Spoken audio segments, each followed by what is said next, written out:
Facebook পেজে monetization পাওয়ার আগ পর্যন্ত যে ভুলগুলো একদমই করা যাবে না, ইভেন আমিও করিনি, যার কারণে আমি বড় সেটআপটা পেয়ে যাই, মানে ইনস্ট্রিমেটের সেটআপটা পেয়ে যাই। হ্যালো এভরিওয়ান, আসসালামু আলাইকুম। আমি আসছি কাহিনাজ ব্লগ থেকে। দেখা যাচ্ছে একদম নতুন যারা এখনো মনিটাইজেশন পান নাই, তাদের জন্য আজকের ভিডিওটা খুবই গুরুত্বপূর্ণ হতে যাচ্ছে। এন্ড আপনাদের যদি ভিডিওটা ভালো লাগে টাইমলাইনে শেয়ার করে রাখতে পারেন। আমি মূলত আমার সাথে হওয়া এতদিনের ফেসবুক জার্নি থেকে অভিজ্ঞতাটা আপনাদের সাথে শেয়ার করব। তো অনেকে এমন আছে এত বড় ভিডিও দিয়েও, মানে ডেইলি ব্লগ আপলোড করার পরেও ইনস্ট্রিমেটের সেটআপ পায় না, বা পেলেও ইন রিভিউতে ফেলে রাখে 10-15 দিনের জন্য, বা 5-6 মাসও এমন দেখেছে ইন রিভিউতে ফেলে রাখে। আমরা একটা ফেসবুক পেজ ক্রিয়েট করলে সেখানে কিন্তু দুই ধরনের ভিডিও দিতে পারি। প্রথম হচ্ছে রিল ভিডিও, আর দ্বিতীয় হচ্ছে বড় ভিডিও, যেটাকে বলে থাকি আমরা ব্লগ ভিডিও। এখন কিন্তু দেখা যায় প্রায় বেশিরভাগ রিল ভিডিও নিয়ে কাজ করে বেশি, কারণ রিল ভিডিও থেকে আর্ন বেশি হয় বলে। সেটা ঠিক।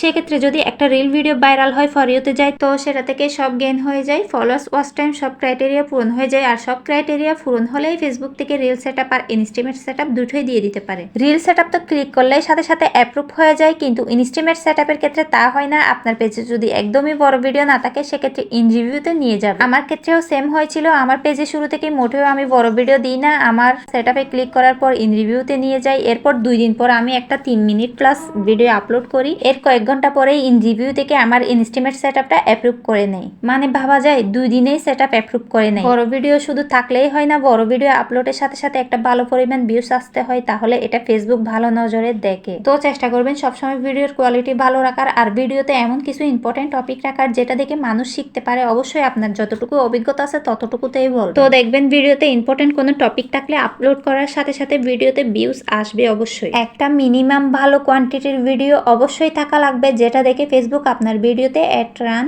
করাবে। তো আমি একটা ভিডিও থেকে ইনস্ট্রিমেটের সেটআপটা পেয়ে যাই, বিকজ একটা ভিডিও আপলোড করার সাথে সাথে নতুন হিসেবে একটা ভালো পরিমাণ ভিউজ এসেছিল, যার কারণে সেটআপটা সাথে সাথে অ্যাপ্রুভ করে নেয়। আর এখন ইনস্ট্রিমেটের সেটআপ পেলে কি হবে, আমি মোটেও বড় ভিডিও দিই না, বড় ভিডিও দেওয়া হয় না। মানুষ এত বড় ভিডিও দিয়ে সেটআপ পায় না, আর আমি সেটআপ পেয়ে বড় ভিডিও দিই না। সেটআপ পাওয়ার 1 মাস হয়ে গেছে, কিন্তু এটাই আমার পেজের সেকেন্ড বড় ভিডিও। সময়ের অভাবে দেওয়া হয় না, যেহেতু একটা এডিটিং এর ব্যাপার আছে, ভয়েস ওভারের ব্যাপার আছে। তো চেষ্টা করবেন আপনারা সেটআপ পাওয়ার আগে যেন বড় ভিডিও থাকে পেজের মধ্যে। আর ফেসবুক অ্যালগরিদম কিন্তু খুবই স্ট্রং, ভিডিও না থাকলে কিন্তু কখনোই আপনাকে সেটআপ দিবে না। একটা মিনিমাম ভালো কোয়ান্টিটির ভিডিও অবশ্যই থাকা লাগবে। দ্বিতীয়ত, আমরা যে ভুলটা করে থাকি ফেসবুকে রিল ভিডিওতে অথবা বড় ভিডিওতে দুটোতেই গান লাগিয়ে ফেলি। এগুলোতে কপিরাইট ফ্রি কিনা দেখার চেষ্টা করি না। ইভেন যেখান থেকেই ভালো লাগে ডাউনলোড করে কিন্তু মিউজিক লাগিয়ে দিই। তো মিউজিক লাগানোর বিষয়টা কিন্তু খুবই সেন্সিটিভ। মিউজিক যদি কপিরাইট ফ্রি না হয়, সেক্ষেত্রে থেকে মনিটাইজেশন কখনোই হবে না, কন্টেন্ট পলিসি ইস্যু দিয়ে দিবে উল্টো। নিজের ভয়েস দিয়ে সবকিছুই করার চেষ্টা করবেন। ফেসবুক পেজ কিন্তু সবসময় সবকিছু অরিজিনাল রাখা পছন্দ করে। এরপর আরেকটা যেটা করে, অনেকে কিন্তু কপি কন্টেন্ট ইউজ করে। যদি কারো কোনো কন্টেন্ট ভালো লাগে, সেখান থেকে কেটে কিন্তু নিজের পেজের নামে অনেকেই চালিয়ে দেয়। সেটা করা যাবে না মোটেও। আচ্ছা, কপি কন্টেন্টের কথা বাদই দিলাম। ধরেন আপনার একটা ভিডিও আগে কোথাও আপলোড করেছিলেন, টিকটকে বা অ্যাডমিন আইডিতে,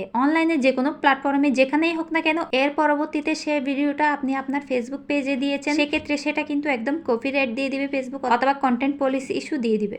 তো সবশেষে এটাই বলি, সবাই ফেসবুকের গাইডলাইন মেনেই কাজ করার চেষ্টা করবেন। তো আজ এই পর্যন্তই। ভিডিও বেশি বড় হয়ে যাচ্ছে, সেক্ষেত্রে আমি আর বাড়াবো না। সবাই ভালো থাকবেন, সুস্থ থাকবেন। আল্লাহ হাফেজ।